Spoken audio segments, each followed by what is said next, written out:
Contrairement à des enfants, moi, j'ai jamais eu le sentiment que je pouvais pas lui parler. J'ai jamais eu le besoin que je vais aller coucher chez mon ami. Non, pourquoi? Viens, toi, coucher chez moi. Ah Moi, je ouais? suis bien chez moi, Ah là. oui? Contraire, ma mère, elle va bien te Ah nourrir. oui? Tu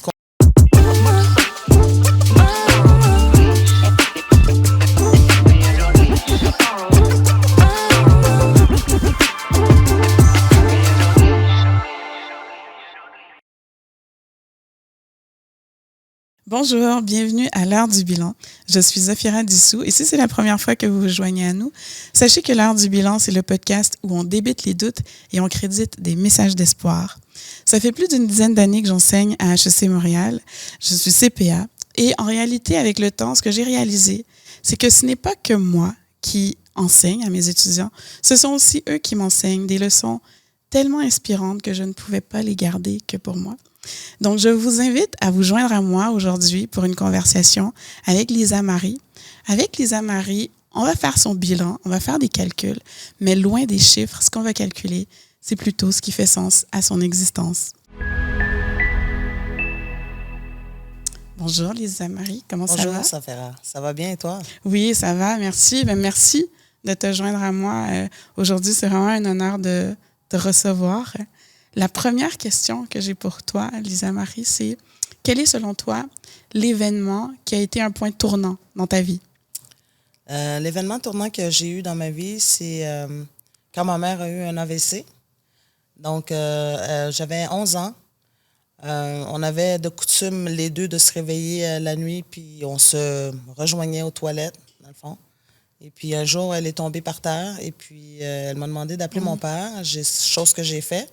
Mais mon père pensait que c'était une rigolade. Donc, il a fermé le téléphone, puis il m'a dit, ben, va te coucher, puis appelle pas tard le soir. OK, donc je comprends que vous n'habitiez pas avec ton père. Non. OK. Puis tu avais 11 ans. Est-ce que tu as des frères et sœurs? J'ai une sœur plus vieille de 5 ans et j'ai un frère plus jeune de 2 ans.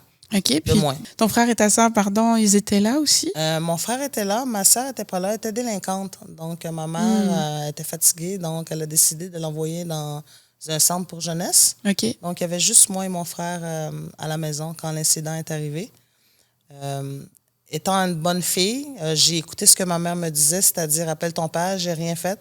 J'ai pas cru bon faire d'autres téléphones. Donc, je suis restée jusqu'au petit matin avec ma mère au pied de la toilette. Parce qu'à chaque matin, mon père, il venait nous chercher, moi et mon frère, pour nous emmener à l'école. C'était pas dans le même secteur. On habitait dans le plateau Mont-Royal et on allait à l'école dans la petite Italie. Alors, quand il est venu nous récupérer le matin, comme d'habitude, c'est là qu'il a vu que finalement, mon appel, mais c'était pas... C'était important. C'était un appel vraiment de détresse. Ça a été un élément déclencheur dans le sens que j'ai pas cru bon. Ben, pas que j'ai pas cru bon, mais j'ai pas eu ce réflexe-là de faire le 911 parce que j'écoutais ce que ma mère me disait. Ouais, mais je comprenais pas aussi la dynamique avec la police, etc. Mais ça a été un élément déclencheur dans le sens que ça m'a affecté parce qu'à la suite, quand on l'a emmenée à l'hôpital, ben, elle est tombée dans le coma. Elle est tombée dans le coma pendant 1 an. Et là, après 1 an, à l'époque, ben, tu deviens léthargique. Donc, ils voulaient la débrancher. Donc, 4 jours avant qu'on la débranche, elle a finalement ouvert les yeux. En ouvrant les yeux, mais là, les médecins n'ont pas le choix de prendre soin de la personne. Ouais. Mais on s'entend qu'après un autre coma, d'inactivité, des plaies au lit, elle était rendue légume, si vous voulez. Là, Je suis vraiment désolée. Donc, ça a été vraiment un élément déclencheur. Je suis vraiment désolée que tu aies eu à vivre ça. Quand tu dis que tu n'avais pas ce réflexe d'appeler le 911, la police et tout, est-ce que c'est parce que tu avais vécu quelque chose, une expérience avec les policiers auparavant? C'est par rapport à ma sœur, justement, qui était délinquante. Donc, pour moi, la police était associée à de la réprimande. Donc, je comprends. Ma mère, c'était pas une situation de réprimande, mais c'était une situation de secours. Mais j'étais juste trop jeune. Ouais, ben oui, c'est sûr, à 11 ans, tu n'avais pas tous les outils pour évaluer la situation correctement aussi. Puis je suis vraiment désolée pour tout ça que tu as eu à vivre. Donc là, tu dis que ta mère s'est réveillée. Et là, qu'est-ce qui s'est passé ensuite? Est-ce qu'elle vit toujours? Non, elle est décédée. Mais entre-temps, on s'entend que pendant le 1 an, j'habitais pas avec mon père. OK. Pendant cette période-là, il a laissé moi et mon frère à la maison seuls, mais il continuait sa routine. C'est-à-dire, il venait nous chercher à chaque matin et puis il venait nous reporter le soir. Et puis le samedi, même quand ma mère était en pleine santé, ben, il emmenait 2 sacs d'épicerie. Donc, ça a duré comme ça pendant 1 an. Donc, vous étiez laissé à vous-même Oui, à exactement. un si jeune âge. Puis, tu n'as pas demandé de l'aide à l'école non plus, rien. Encore une fois, ça. j'ai pas vraiment eu le réflexe. Je comprenais pas vraiment la dynamique. Et puis, j'écoute mon père. Mais oui, c'était une fille obéissante. Oui, c'est ça. On écoute nos parents, c'est ce qu'on nous apprend. Ouais. D'accord. Et peux-tu m'expliquer un peu les circonstances du décès de ta mère par la suite? Qu'est-ce qui s'est passé après son réveil du coma, son décès? J'ai pris soin d'elle, mais entre-temps, pendant la période d'1 an, j'ai pas cru bon demander de l'aide, mais après 1 an quand même, je me suis essoufflée pareil. Mais oui, c'est sûr. Alors, j'ai demandé de l'aide à ma soeur qui était déjà placée dans un centre de détention pour jeunes à Laval, à Quartier-Ville. OK. C'est comme une forme de petite prison, dans le fond, juvénile. Ah oui. Avec des visites autorisées, ils ont des chambres isolées, etc. Mais qui t'emmenait la voir? J'y allais toute seule avec Ah oui? mon frère. Je prenais le métro. L'autobus? Ouais, Wow. je t'ai laissé à moi pour compte toute seule, là, dans le fond. Là. Donc, j'allais là-bas, puis après 1 an, j'étais fatiguée. Alors, j'ai dit à ma soeur, j'ai besoin d'aide, j'en peux plus. Là. Je prends soin de moi, je prends soin de mon frère. Ouais. Je fais mes devoirs, je fais faire ses devoirs, je me douche, je dois le doucher, mais on se bat aussi continuellement, qui me dit que je suis pas sa mère, que je suis sa sœur, que je devrais fermer ma bouche. Fait que Mon c'est Dieu. une méchante dynamique. En plus, il faut que je nettoie la maison, Mais oui. faut que je fasse un repas, il faut Mais- que je peigne mes cheveux. On s'entend que des cheveux d'afro, ben c'est pas évident. Non. Moi, c'était ma mère qui faisait toujours mes cheveux. Fait que C'est ça a été, ça. même ça a été un challenge pour moi d'apprendre à faire mes cheveux. Mais oui. C'était dur, même physiquement pour mes bras, de tirer. Oui, de Je comprenais tirer. pas la dynamique, etc. Donc, ça a été vraiment quelque chose de nouveau, mais de difficile. Ma sœur, je lui ai dit que j'avais besoin d'aide puis de me mettre en contact avec sa travailleuse sociale. OK. Chose qu'elle a faite, ben, ça a pris du temps quand même. Une fois que sa travailleuse sociale a compris la situation, ben, on a été placés en famille d'accueil. La OK. seule exigence que j'ai demandé à la travailleuse sociale, c'est qu'on soit ensemble, mais qu'on oui. soit pas séparés pour que je puisse avoir un certain fil. Mais surtout aussi parce que j'avais vu des films, souvent, les gens, quand ils sont en Oui. famille d'accueil, Sont ils sont séparés. séparés, ils se voient plus, etc. Donc, c'était une peur que j'avais. Oui. Malheureusement, j'ai fait peut-être trois maisons différentes. Ah oui? Donc, il y a une différence entre famille d'accueil et groupe. La famille d'accueil, ça peut être des gens qui veulent adopter ou des gens qui prennent en transition, si vous voulez, versus des groupes qu'on on est plus un numéro. On est plusieurs enfants dans une maison. Ah oui. On peut être 10, on peut être 15. Donc, c'est vraiment complètement différent. Mais sinon, la dernière que j'ai fait la première famille d'accueil. J'avais demandé à ma gardienne que ma mère nous envoyait. Elle s'appelait Dominique Allé. Elle était vraiment Tu te très souviens gentille. encore de son nom? Ah oui. Elle avait des problèmes pour avoir des enfants, fait que je me suis dit que ce serait le parfait match. Exactement. Malheureusement, on a dû quitter la maison parce que finalement, grâce au ciel, elle est tombée enceinte, mais son copain Mario, lui aussi je connais son nom parce que ça m'avait traumatisé, il la battait. Alors, la police nous a sortis de cette maison. C'est là qu'on a connu les familles de groupe. OK. Et la famille de groupe, c'était temporaire. C'était à Terrebonne. Je connais pas leur nom. Ils voulaient juste qu'on les appelle mon oncle puis ma tante. C'est tout ce que je me souviens. Wow. OK. On était 3 vannes là, qui s'en allaient magasiner tellement on était des enfants. Mais c'était temporairement.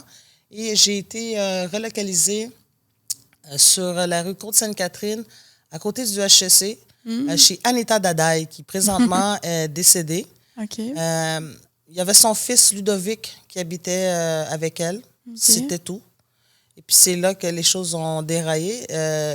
La femme avait également une autre fille qui s'appelait Nadège.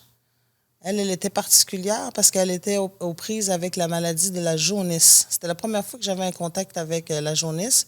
C'est pas contagieux. Tout ce que tu peux voir, c'est que la personne a vraiment un teint jaune, mais aussi le blanc des yeux jaunes. Elle est tombée malade et puis je me suis ramassée dans la même situation comme chez moi avec mon frère. Donc, je me suis occupée de la petite parce que son fils Ludovic, c'était comme un petit prince. Il faisait rien, il allait à l'école, c'était encore sa mère qui faisait son lit. Je devais faire son lit avec parce qu'elle était vieille. Elle me faisait cirer les planchers. J'étais vraiment pas bien dans cette famille-là. Et puis, l'élément déclencheur, c'est quand elle est tombée malade, il n'était pas là. Alors, j'ai dû la transporter à bout de bras jusqu'à l'hôpital Sainte-Justine. C'est là que j'ai compris qu'elle avait la jaunisse. Mais c'est parce qu'elle était tombée malade, tout simplement, mais elle vomissait. Mais c'est juste que aussi, quand tu as la jaunisse, ton système immunitaire est vraiment à zéro, là. Donc, à partir de ce moment-là, la travailleuse sociale, elle a intervenu disant que c'était pas correct, qu'on ne devait pas rester tout seul, que s'il n'est pas là ou s'il va à l'école, on doit être... Il faut qu'il y ait un adulte dans la maison. C'est là que j'ai fait la connaissance avec Mackenzie. Mackenzie, je vais faire secours avec lui. C'était des attouchements sexuels, dans le fond. J'ai jamais fait de fugue chez moi, sauf que c'était la première fois de ma vie que là, je faisais fugue.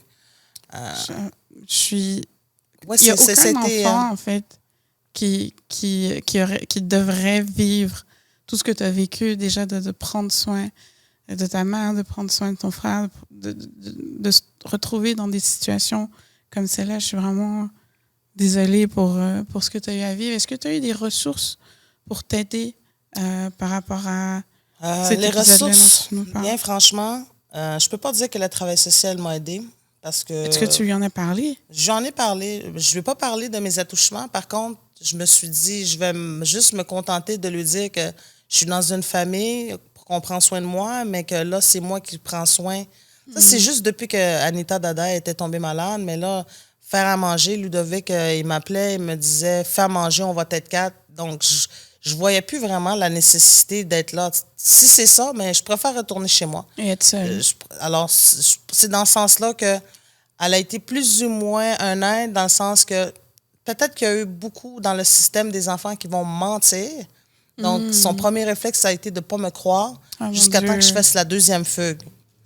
Et là, elle a dit, ben, il y a sûrement quelque chose qui ne fonctionne pas réellement. Alors, c'est là que j'ai entrepris des démarches pour faire revenir ma mère chez moi, parce que quand elle s'est réveillée de son coma, on l'a envoyée au centre d'Arlington. Ça, c'est un centre de réadaptation qui existe toujours encore, qu'on trouve dans le bout de Vinord, qu'on trouve à côté du HEC.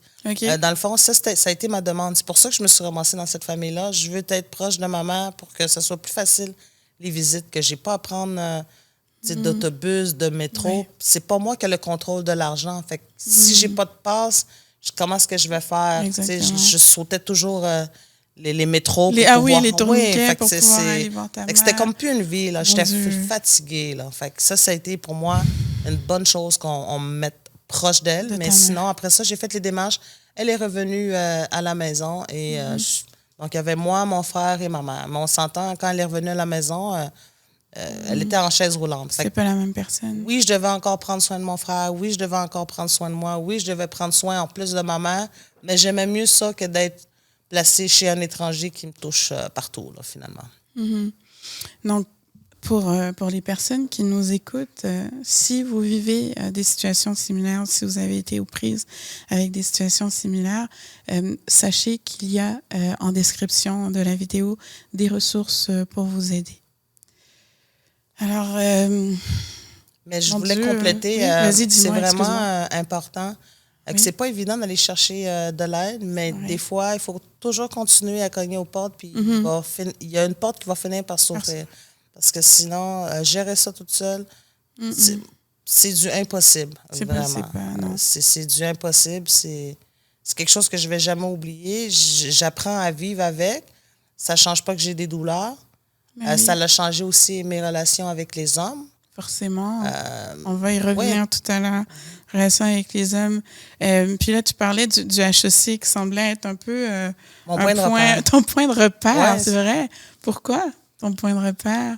Qu'est-ce que c'est vraiment drôle. Hein? Je ne sais pas pourquoi, mais c'est comme un mal pour un bien, finalement. Si elle n'aurait pas été placée là, j'aurais jamais, je crois, connu le HEC. OK. Souvent, pour m'évader avec mon frère, on allait jouer sur le terrain du collège Brébeuf. Oui, ils ont un très beau terrain. Oui. C'est un petit peu là que je m'évadais un peu de ma peine, de ma souffrance. J'étais trop jeune pour fumer, boire, mais j'avais besoin de sortir le méchant. Puis c'est là que je voyais des gens rentrer dans des grandes marches. Je me demandais c'était quoi, mais j'ai jamais osé rentrer, mais Tu sais, j'avais cette aspirance. OK. C'était cette aspiration. Je me disais, j'ai envie là, que D'aller ma vie là? change. Ils ont de l'air bien, ils ont de l'air oui. heureux. Puis OK. Donc, ça ouais. représentait pour toi Le succès. le succès. Mais OK? le succès, mais / le bien-être surtout. Parce que les gens que je voyais monter dans les escaliers, je voyais qu'ils étaient bien dans leur peau. Là. C'est quelque chose Et que c'est je intéressant recherchais. ce que tu dis. Donc, il y avait comme un attachement émotionnel déjà même avant que tu te rendes là. Oui, effectivement. OK. Donc, tu t'es occupé de ta mère, de ton frère pendant plusieurs années. Elle est décédée par la suite, malheureusement. Oui. Déjà, mes condoléances pour cette perte que tu as eue. Perdre un parent, c'est jamais facile. Pour une femme, perdre sa mère, c'est pire. Je pense que c'est viscéral comme douleur. Ouais. Et puis, te retrouver orpheline de mère, finalement, qu'est-ce que ça a déclenché en toi? Qu'est-ce que ça a déclenché pour toi aussi, pour la suite des choses? Ça a déclenché tellement de choses. J'arrive toujours pas... J'ai encore de la difficulté à l'exprimer parce que c'est pas tout le monde qui a cette relation mère-fille. Et moi, j'étais vraiment attachée à ma mère. Ouais. C'était ma confidente. Il n'y a rien... Pour une mère haïtienne, il n'y a rien que je pouvais ne pas lui dire. C'est pour ça que je pense que pour moi, c'était... comme la table, là, les pattes, c'était ma fondation. Donc, quand je l'ai perdue, pour moi, ça a été... si tu enlèves une patte à la table, mais elle ne peut plus tenir. Donc, c'est comme ça que je me suis sentie pendant des années et des années. Contrairement à des enfants, moi, j'ai jamais eu le sentiment que je ne pouvais pas lui parler. J'ai jamais eu le besoin que je vais aller coucher chez mon ami. Non, pourquoi? Viens, toi, coucher chez moi. Je suis bien chez moi. Là. Contrairement à ma mère, elle va bien te nourrir. Tu comprends? Il y a plein de draps. Fait que ma mère, elle était vraiment ouverte. Donc, il n'y avait pas de limite. Elle nous avait éduqués, le français, l'anglais, accepter les différences, les handicapés, l'homosexualité, tout, quoi, finalement. Donc, elle était très ouverte. Donc, pour moi, puis même de nos jours... c'est difficile de trouver une personne complète comme ça. C'est dans ce sens-là que je parle pas vraiment... Tu sais, je me suis pas refaite encore de nouvelle amie. Pour moi, ma meilleure amie est morte, puis c'est tout, là, dans le fond. Là. Tu parles de mère haïtienne. Est-ce que toi, tu es née ici ou tu es née moi, je suis née ici. Première génération d'enfants qui sont nés ici. Moi, ma soeur et mon frère. Du côté de ma mère, bien entendu. Oui, il y a une différence.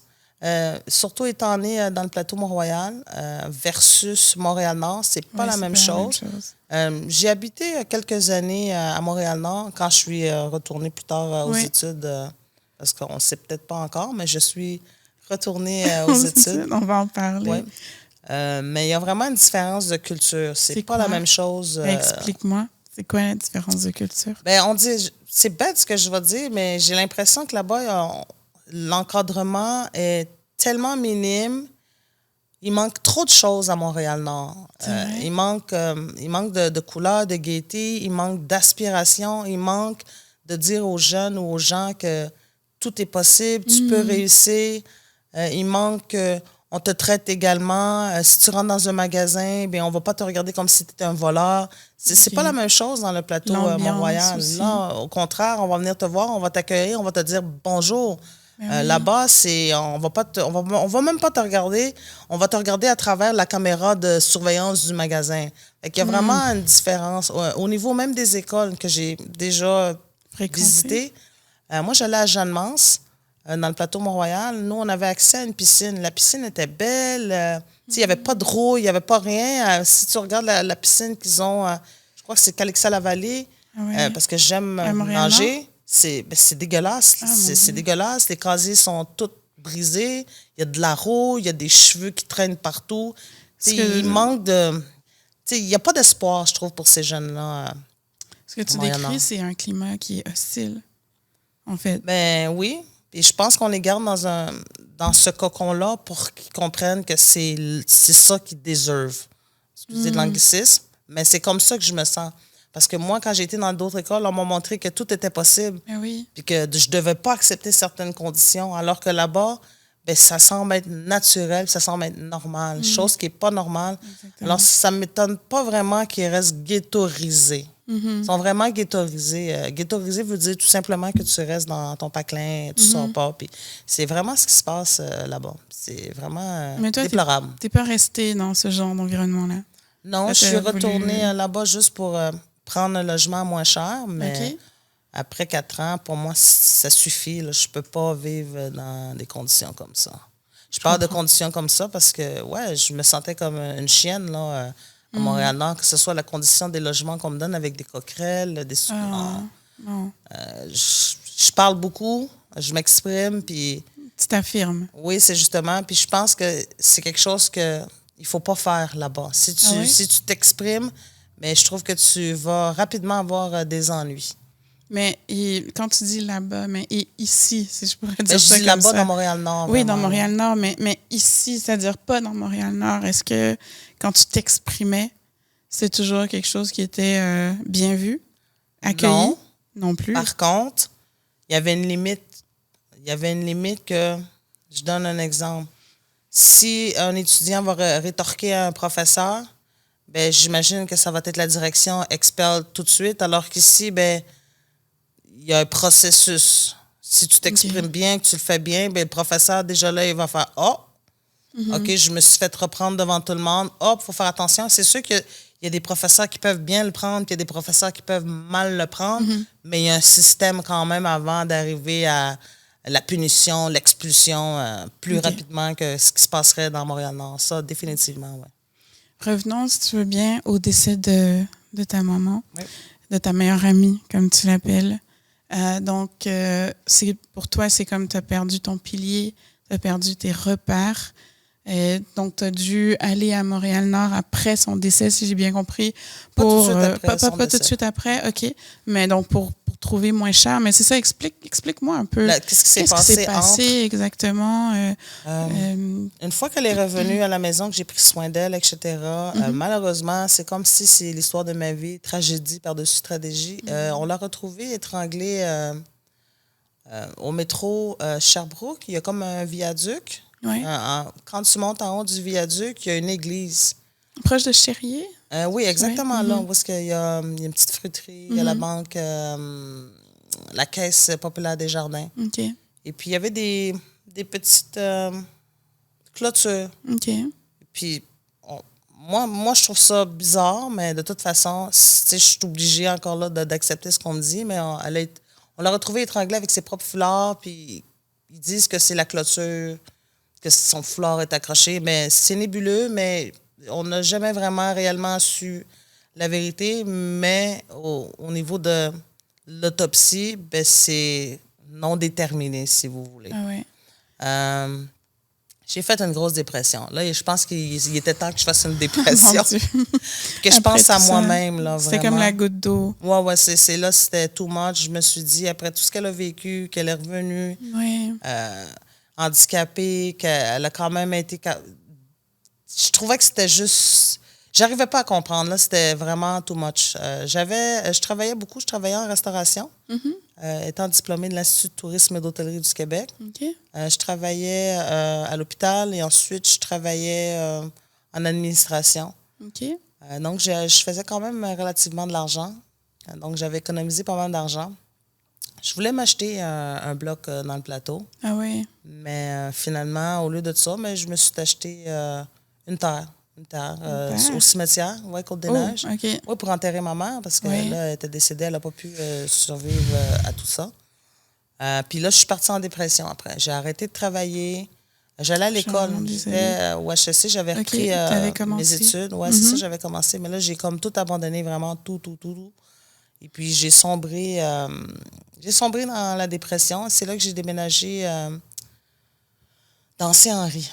Je voulais un quartier qui ressemble sensiblement au plateau, mais je ne pouvais plus voir le plateau. S'il y avait trop de souffrance, trop de douleur, que ce soit le premier AVC, là, maintenant, qu'elle est morte étranglée, pour moi, je ne pouvais plus. Là, je n'arrivais plus à vivre. J'ai tout fait. Donc, je suis partie, puis c'est là que tout a déraillé. Ah ouais, j'ai fait des mauvaises rencontres. Je n'ai plus pris soin de moi. T'as abandonné. Je m'en voulais qu'à la base, j'aurais dû appeler la police quand j'avais 11 ans. Tu sais, c'était des remords, là. C'était comme tous mes vieux fantômes qui revenaient.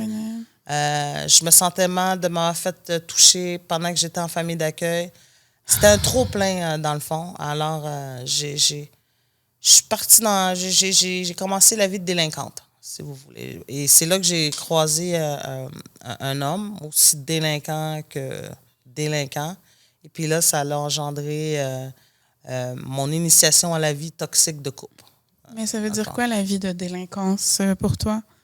À quoi tu fais référence exactement?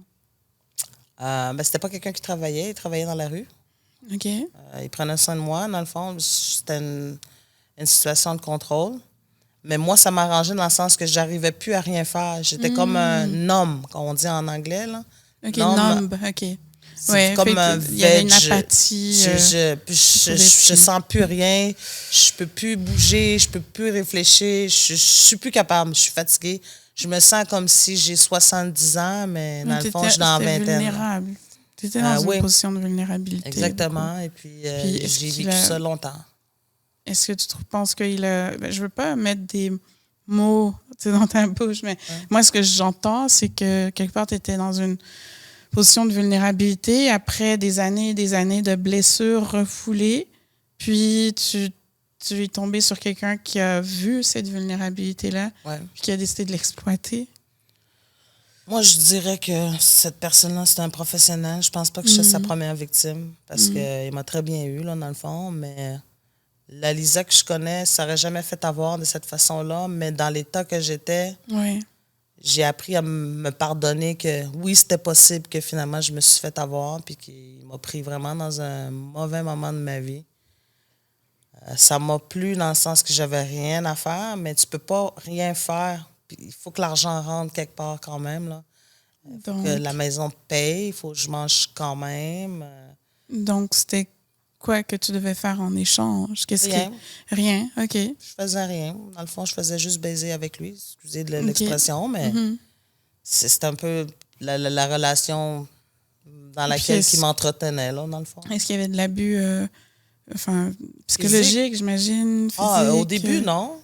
Okay. Au début, j'étais gentille. C'est toujours c'est le même pattern à chaque fois. C'était une bonne personne. Tout va bien, pauvre toi. Je vais prendre soin de toi. Je vais prendre soin de toi, ne t'inquiète pas, tu écoutes moi. Puis là, les phrases commencent à changer. Écoute-moi, tu fais pas ce que je te dis, tu écoutes jamais. Donc là, ça se transforme graduellement. Puis là, ça, on appelle ça de la violence psychologique. Oui. Puis s'ensuit, dans le fond, la violence physique. Donc, c'était des claques. C'était des coups de pied dans le ventre, dans le dos, casser mon doigt, tout. Ouais, ça a été une période que j'ai endurée trop longtemps. J'ai arrêté, dans le fond, la police venait régulièrement. Il y a beaucoup de... Mais la police ne fait rien. Ils vont juste nous séparer le temps de la chicane, mais ça ne change pas que l'individu va revenir quand même. Donc, encore un rapport un peu mitigé avec la police dans ton expérience à toi. OK. Oui, je les voyais pas bien parce que, dans le fond, tu vois que je suis vulnérable, tu vois que c'est pas correct, tu vois que j'ai des bleus, tu vois que j'ai un œil au beurre noir, tu vois que je suis blessée, mais yet, tu fais rien, dans le fond, au bout de la ligne. Fait que, ces ressources-là... Tu sais, c'est avec le temps, parce que j'ai quand même été chercher de l'aide pareil, mais c'est des divisions particulières. Donc, il faut que tu en parles, puis ils vont te référer à des divisions. Qui ces divisions-là vont te référer à des organismes, dont celui que j'ai fréquenté, Trêve pour elle. Trêve pour elle? Oui, Trêve pour elle. Ça, c'est dans Hochelaga. Puis, il y a la police, il y a des travailleurs sociaux, ils viennent t'aider. Si tu as besoin d'un psychologue, ils vont t'aider. Donc, c'est à partir de là que j'ai commencé à prendre soin de moi et à réaliser que faut que je m'en sors, là, vraiment. Là. Mais encore une fois... Oui, vas-y, dis-moi. Excuse-moi. Oui, aussi parce que tu vois aussi le regard que les gens portent sur toi aussi quand tu te promènes dans la rue avec un œil ou des bleus. C'est quoi le regard pour toi? Les gens sont choqués. Les gens sont choqués. Je suis quand même une femme. Fait que ça les fait de quoi? Puis il y a des hommes qui me regardent avec... une forme de mépris, ça c'est... Ah oui? Il y a certains hommes qui te regardent avec des mépris, mais ceux-là, moi, je les mets tout de suite dans la catégorie de ceux qui feraient la même chose. Mais sinon, ouais, il fallait que je fasse de quoi, là. Mais encore une fois, pour ceux et celles qui nous écoutaient, si vous avez vécu des situations similaires ou si vous vivez encore des situations similaires, en barre de description de cette vidéo, nous allons mettre toutes les ressources qui vont pouvoir vous aider et vous accompagner. Merci beaucoup là, pour ce partage, pour ce témoignage. C'est important. Oui, vraiment, vraiment, vraiment très important. J'ai l'impression que ce moment-là où tu as pu trouver les ressources et tout, c'est comme un peu le début de autre chose, de ta renaissance, justement. Tu sais, puis à l'heure du bilan, on dit on débite les doutes, puis il y en a vraiment beaucoup que tu as rencontrés dans ton parcours. On crédite des messages d'espoir. Est-ce que tu penses que c'est à ce moment-là que l'espoir est revenu quelque part dans ta vie? Oui. De croiser des gens qui me disent que c'est correct, c'est normal, c'est beau d'être tombé, mais tu as un choix à faire, dans le fond. C'est soit tu continues dans le pattern, mais on s'entend que je vais pas bien finir, ou que je me reprenne puis de voir la lumière au bout du tunnel, là, dans le fond. Fait que oui, il y a de l'espoir. Oui, il y a des gens qui sont là, qui peuvent t'encadrer. Mais aussi, ce qui est important de comprendre, c'est soi-même qui est le déclencheur d'espoir, de se pardonner, puis de se dire que c'est correct, puis d'avancer. Moi, je vois ça plus comme un jeu d'échecs. C'est pas grave que des pions tombent ou qu'il y a du monde qui t'envole, qui te prennent un peu de ta bonté. Qui prennent, c'est un peu comme ça que je vois ça. L'important, c'est que la reine reste toujours debout. Ah ouais?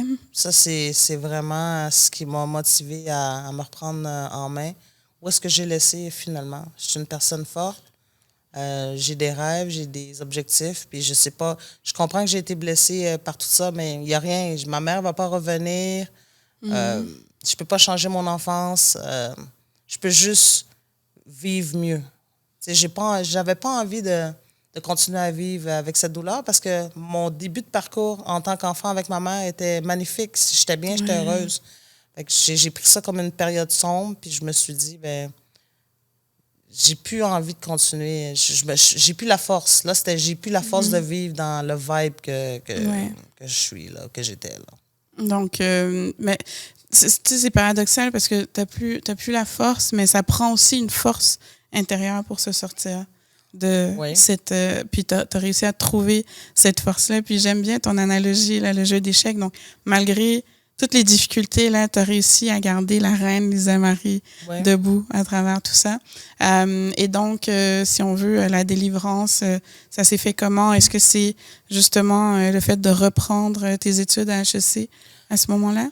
Oui, j'ai consulté un psychologue et puis justement, le psychologue, dans le fond, il t'écoute, mais dans le fond, c'est toi qui parles, puis ils te font juste mettre le doigt sur ton bobo, mais c'est toi, tes propres aspirations. Et puis, elle m'a juste posé la question, puis ça a été vraiment banal, mais ça a été vraiment un réel déclic. Mais qu'est-ce que je veux, moi? Je veux me retrouver, moi. Mais qu'est-ce qu'il faut pour que tu te retrouves, toi? C'est là que j'ai eu comme le déroulement de ma vie, mais en reculant. Puis c'est là, je me souviens que je m'en allais au HEC quand j'ai appris qu'on a trouvé ma mère dans la rue. Puis je me suis dit, je pense que je vais recommencer où est-ce que j'ai laissé finalement. C'est ce que tu voulais. OK. Ouais. Donc, tu es revenu à HEC. Puis je pense que c'est à peu près à ce moment-là qu'on s'est rencontrés, toi et moi. Donc là, si on parle un peu plus au présent, ou en tout cas, il n'y a pas très longtemps, quand moi je t'ai rencontré, mais évidemment, je ne pouvais pas deviner encore agressive tout ce que tu avais vécu, là, c'est clair. Puis c'est vrai que la première impression, ou les premières impressions que j'avais, c'était énormément de colère. Puis elle est tout à fait légitime, cette colère-là que tu ressentais. Elle est tout à fait légitime. Mais pour quelqu'un qui ne connaît pas ton histoire, comment on peut savoir? Mais déjà, tu avais la force d'être là, de prendre des décisions pour toi, pour changer ta vie. Puis je trouve que c'est ça le message d'espoir que tu clair. donnes aujourd'hui, là. C'est clair que j'ai fait une histoire courte, mais ça a pris du temps, de l'énergie. Puis c'est pas parce que j'ai dit que je veux me retrouver que je me suis retrouvée du jour au lendemain en cliquant des doigts. Donc, oui, j'ai recommencé mes études, mais j'avais encore mes blessures, j'étais encore craintive, j'étais encore agressive. Cette agressivité-là venait justement de ma relation toxique. J'avais l'impression que tout le monde était contre moi, ne voulait pas m'aider, même s'ils voyaient. Fait que quand je suis retournée à l'école, j'étais aux prises encore avec cette, je dirais, ce péché-là, dans le fond. Mais non, je veux pas que tu dises ça. Parce que tu étais dans un certain contexte, tu as développé des mécanismes de défense pour te protéger.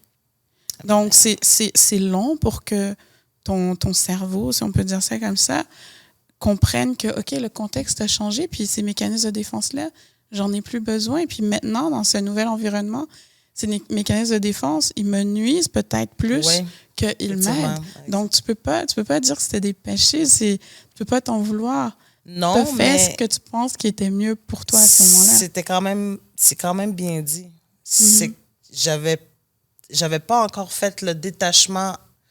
J'étais déconnectée dans le fond encore. Même si j'étais retournée aux études pour me reconnecter, mais j'étais encore déconnectée justement, entre guillemets, peut-être pas péché, mais genre, je ne savais plus vivre.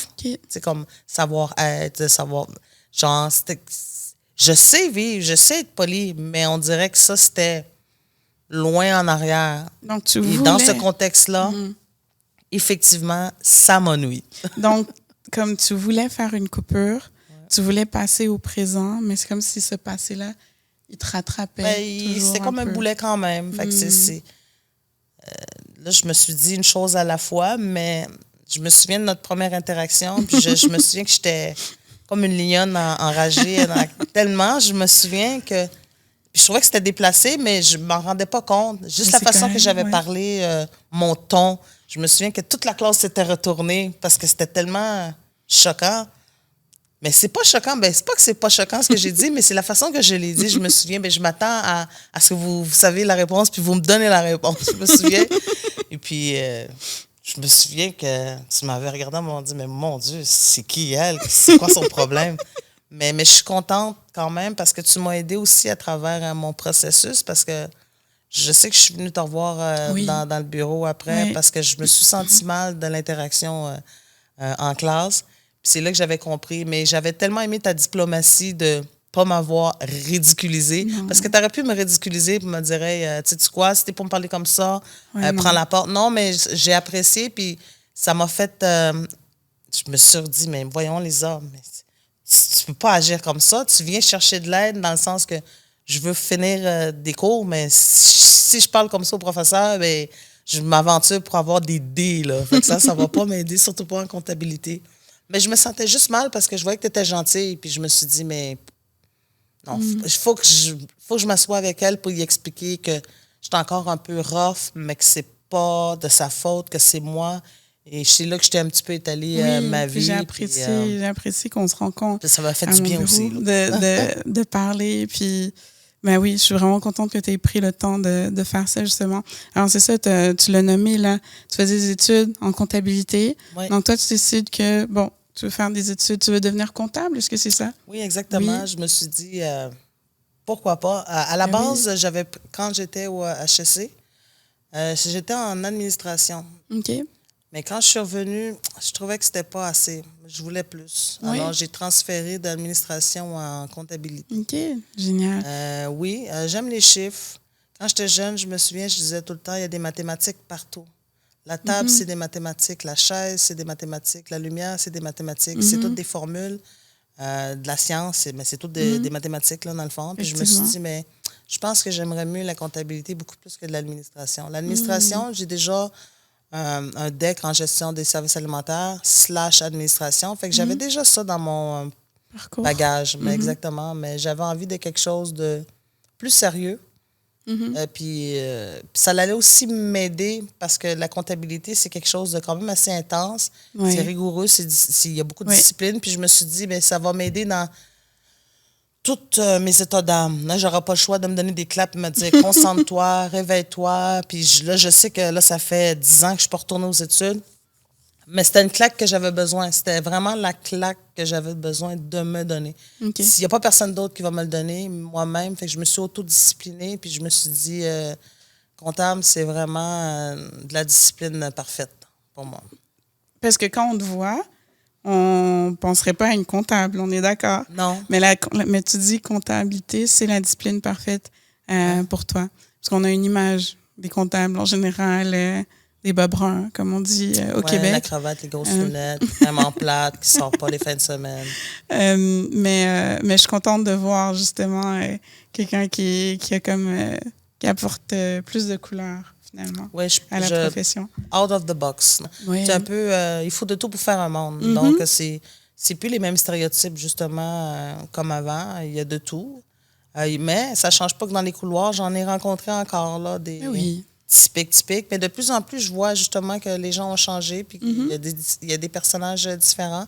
Mais c'est bien parce que ça va justement pousser justement peut-être la profession à voir autrement, spécialement avec l'intelligence artificielle qui s'en vient. Donc, des gens comme moi qui viennent un peu peut-être brasser la cage, mais ça va peut-être faire du bien justement à la discipline. Genre, j'ai aucun doute là-dessus.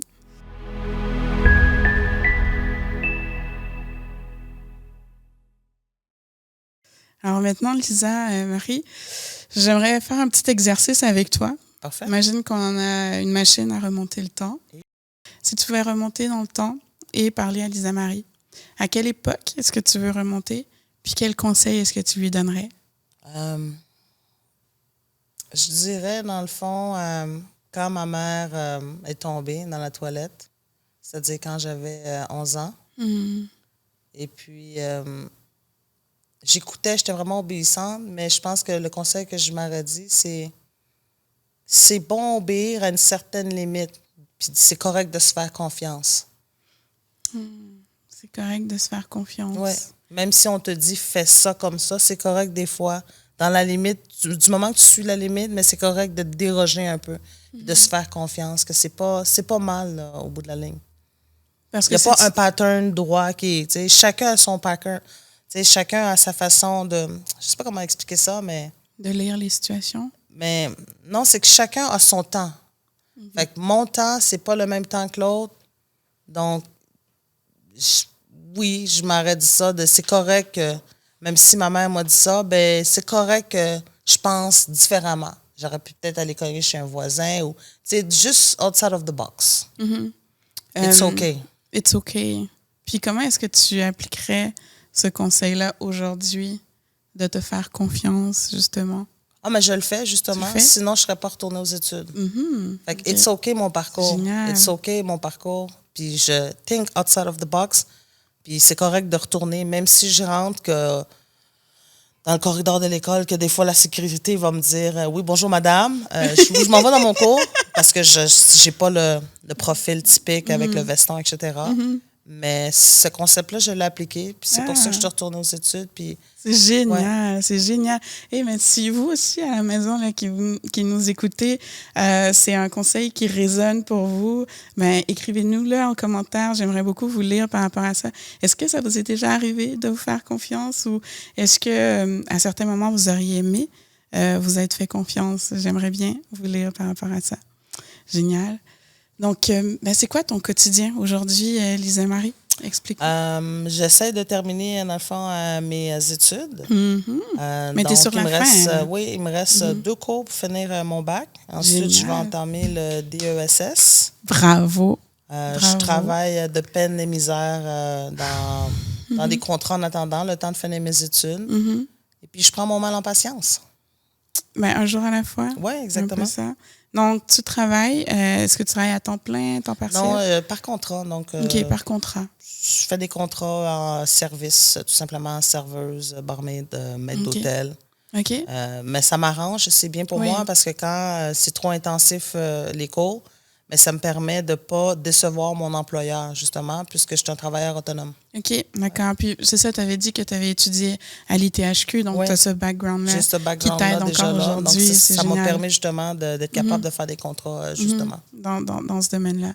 Donc, tu travailles à contrat, tu étudies, tu as presque terminé ton premier cycle. Félicitations. Merci. Félicitations. Et tout ton parcours, là, puis tu as réussi à finir un bac à HEC Montréal. Oui. Nothing less. Donc, la partie d'échecs, je pense qu'on va la gagner. Oui, avec ma tête dure, oui.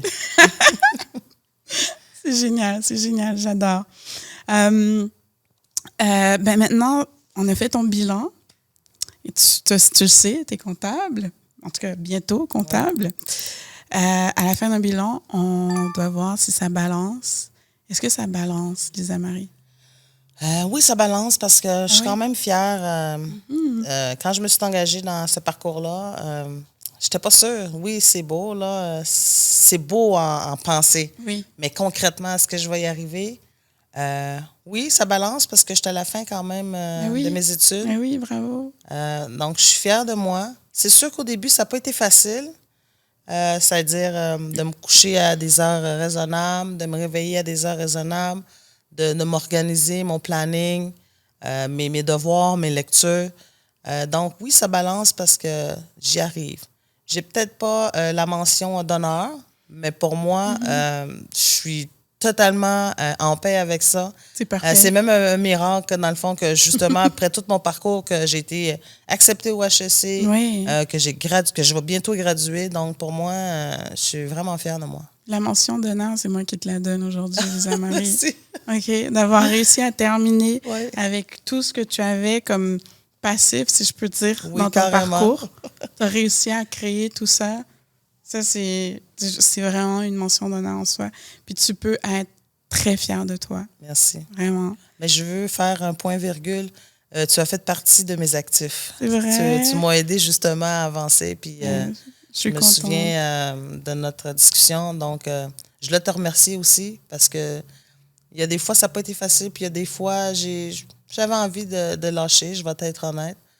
Mais à chaque fois que tu me disais « lâche pas », je me disais, ça fait du bien de savoir qu'il y a quelqu'un qui croit en toi quand même. Oui, je crois en moi, mais des fois, ça fait quand même du bien.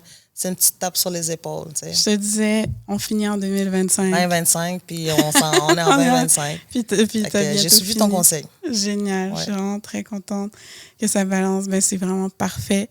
C'est vraiment la cerise sur le gâteau. Je suis vraiment très contente. Noire. Pardon? Cerise noire. Cerise noire sur le gâteau. On aime ça. C'est génial. Merci beaucoup, Lisa-Marie. Merci à toi. Ça fut un plaisir. Génial. Merci beaucoup. Alors, après un bilan, vous savez quoi, chers auditeurs et auditrices? On fait un audit. Donc, c'est à vous maintenant de nous dire mais qu'est-ce que ça vous a inspiré, justement, tout le parcours très, très riche, ma foi, de Lisa-Marie. On a hâte de vous lire en commentaire. N'hésitez pas à partager la vidéo, à aimer la vidéo aussi. Ça nous encourage. Et je vous dis à une prochaine pour un autre bilan. Merci.